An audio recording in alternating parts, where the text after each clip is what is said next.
I was playing around with my friends in our apartment. It was sort of an apartment, and my mom comes from above and asked me, Tinu, where are you? I said, yes. I said, your dad is toiling like a donkey and you are playing like a kid.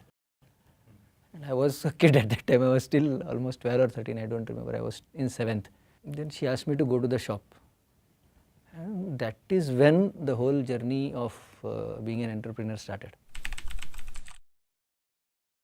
We had done this helmet business from 74 to 83. Means we were like, okay, this is a really good business. We don't diversify. We don't need to diversify.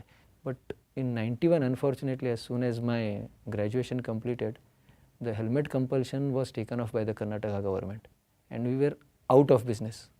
On a chit of paper, I used to carry this number, 17,400 rupees in 91 was the expense that I had to break even. If you don't diversify, and in fact even spend and lose some money in diversification as a policy, times are going to change. There are so many SMEs in and around in our country who have all the abilities to make an innovative product. But just because they made one innovative product somewhere back 20 years back and they thrived on it, they are today in the market. Having an innovative product depending on a proprietary technology will take you through bad times when the business cycle is at its ebb. So they say, no, time bahut kharab hai. Now, okay, we will do some R&D, we will spend some good money on R&D, and now what are development par bahut focus kar rahe. So that will not help. It has to be a continuous process. It has to be done methodically. They have a pseudo confidence of getting it manufactured from China. You go to China, you get the samples done.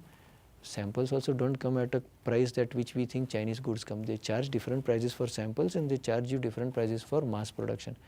The problem is by the time you launch your product, they would have already launched it globally. I started focusing on manufacturing gas geysers. So in that journey, I realized that there's a lot of engineering that goes into any small product that we try to make. 9 odd months I was totally focused on it, and then finally we made out a small gas geyser and started selling it.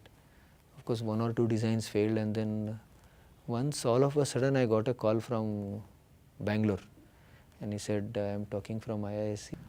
So I didn't know what IISc was. I was there sitting in CGPL, Combustion Gasification Propulsion Lab of IISc and 3 scientists in front of me.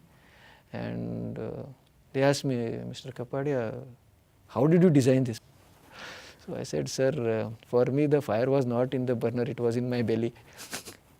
If I would not have made something so efficient, my geyser wouldn't have got sold. There was just that dream of doing some product or some innovation. How did this boy land into IISc? An entrepreneur doesn't have a choice but to innovate. So Bangalore is a hotbed of innovation, and IISc being here for science. The taste of the pudding is in the eating. I tasted success in Orbin, which came through Yatesh's connections. The best part of it was, though it was a waste disposal bin, it was looking like a consumer good. It was looking much better than a washing machine. In one single shot, the first product was done, which was surprising to us also. Means normally it doesn't happen. It happens to 1 or 3 iterations. A few people asked, can you not reduce the import duties because it's a waste disposal thing? So then Dinesh, the founder of that, he said, gentlemen, this is made in Belgaum, Karnataka. And all this happened because from the inception, the thought process of having a designer to work on it, so it should be an innovation and it should involve some amount of science and engineering in it. Like this sleeping pod that we are developing in IISc, those small subtleness, those missing links that which you need to make that success story are there in IISc. When we go and say that yes, it has been designed in IISc, it doesn't get questioned. When we took the catalogs and showed it to the airport authorities, Belgaum, this director, he was like zapped. He said, "Kab laake install कर रहे हो. This all wouldn't have happened had we not been associated with SID. This is a mecca of innovation. So come here, take something from it, learn and then implement. SID is becoming that catalyst which is going to make a lot of aspiring SMEs to realize their dreams. The combination of things that is going to come from here is really going to make a big impact. Really big impact. At least I have started smelling that type of money, and they have to take inspiration from companies who have started as SMEs and ended up as corporates.